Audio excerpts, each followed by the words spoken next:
G'day guys, how's it going? It is Jared HD here. Welcome to episode number 10 of season 1 of my Chelsea career mode series.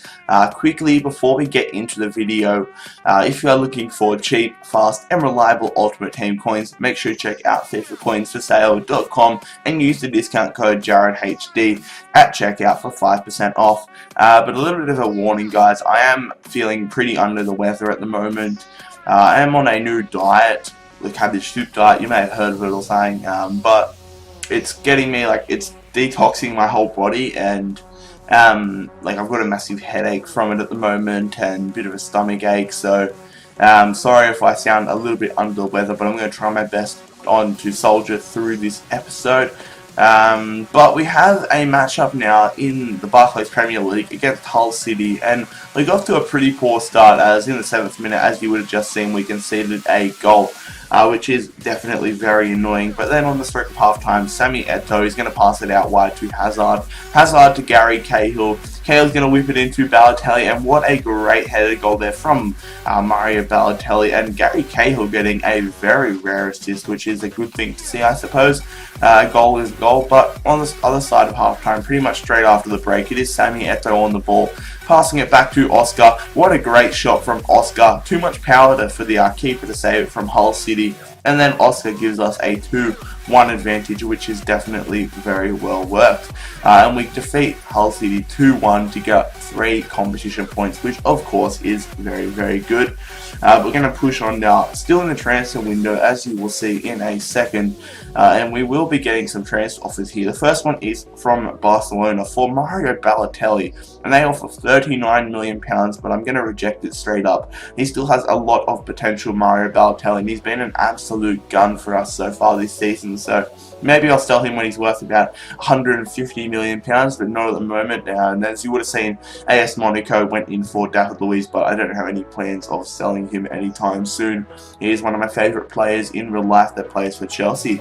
We're going to go in again for Paul Pogba, offering £10 million plus John Obi Mikel, and Barcelona say they want £38 million plus Eto'o, which is a shit ton of money.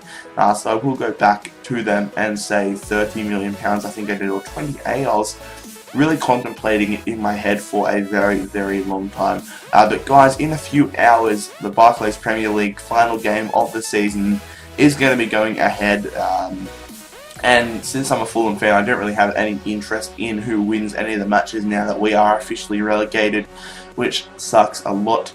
But with everyone's talking about the title race, I want Liverpool to win, obviously. But you know, it's pretty obvious that Man City's going to win. It's going to take an absolute piece of history. It's going to be crazy if Liverpool manage to win the league. So don't hold your breath on that one, but hopefully Liverpool can win the league. I'm not really sure if I'm going to get to watch it live though, because all the games are on at midnight my time, and it is a Sunday night, so I have school in the morning, which is bloody annoying because I'm really keen on staying up and watching them. But with school, I'm a senior at school, so I start at like 7 o'clock in the morning, so I'm awake at 4:45. So if I'm watching the Premier League games, I'm only going to have about 4 hours sleep, which is not going to be enough for me to function off, especially if I've got headaches and stuff. So I think I'm going to have to give the games a miss, which is going to suck a lot. But we've got to turn our attention to this FA Cup matchup against West Bromwich Albion, and unfortunately we go down 1-0 and we're eliminated from the FA Cup, which is definitely a shocking result. Was not happy at all with that result. Like, I was very pissed. I thought we were the better side as well in this matchup, but then West Brom just got a late goal, which put the nail in the coffin, really. So I was not happy at all about that. We've got to turn our attention back to the transfer window, and we see that Balotelli has suffered a dead leg quad. He's going to be out for about 6 days, which won't be too big of a problem because we don't have many games coming up. But Paul Pogba, Juventus said they want £20 million for Pogba, and I'm just going to go in saying 13 million. Oh, no, I don't. I decide to call off negotiations with Paul Pogba. Marseille come in with a £4.6 million offer there for Gary Cahill, which I was having a little bit of a think about, but then I decided to reject it. I was going to counter offer 5.5 or something like that, but then I just decided to reject it in my mind. And then awesome news, as Neymar has accepted our contract, so we're going to be losing S1E10, which is always a disappointment because he's been a great player this season, but We're going to bring Neymar in as his replacement, and I think it's going to work out for the best in the future. Yet again, we are playing West Bromwich Albion, though this time it is in the Premier League. It is snowing for the first time in a while. I barely play in the snow in this game. Snow looks really awesome on next gen. The graphics are just awesome with the snow animation. It just looks really nice on the pitch. But hopefully we can turn around the result of the FA Cup result, and this time we can be the victors. We are 3 points ahead of Liverpool in the Premier League title race. I think it's mainly going to end up being between us and Liverpool because we're starting to run away from the pack, both of us. But in the 7th minute, it is Lukaku getting the opening goal straight past the West Bromwich Albion keeper to give us a 1-0 advantage 8 minutes into the matchup. Very, very pleased with that. A great start always goes a long way. Getting an early goal definitely sets the pace for the game.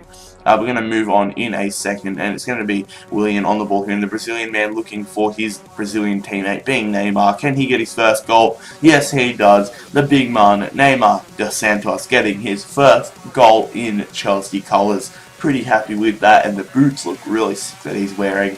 I think they're Hypervenoms or something like that. A few of my mates have them. But progressing on into the 73rd minute, it is Matic playing a lovely ball over the top there to Neymar, who gets his second goal for the matchup and his second goal in his Chelsea career, securing the victory for us and giving us a 3-0 advantage, and in turn giving us a 3-0 win. Absolutely awesome stuff from the lads. It was a beautiful ball that Matic played, and a well-deserved win to make up for our FA Cup withdrawal midweek. So not happy about the FA Cup result, but very, very, very happy about the performance from the lads in that last matchup. We're going to move on now and decline, of course, an international management offer there from Paraguay. No way we're going to be managing them. Not much fun in that. But we're going to turn our attention to the final matchup of the episode. It is a big one. It is against Manchester United at the Stamford Bridge. And make sure if you guys are enjoying the video that you leave a like. Every like helps. But yeah.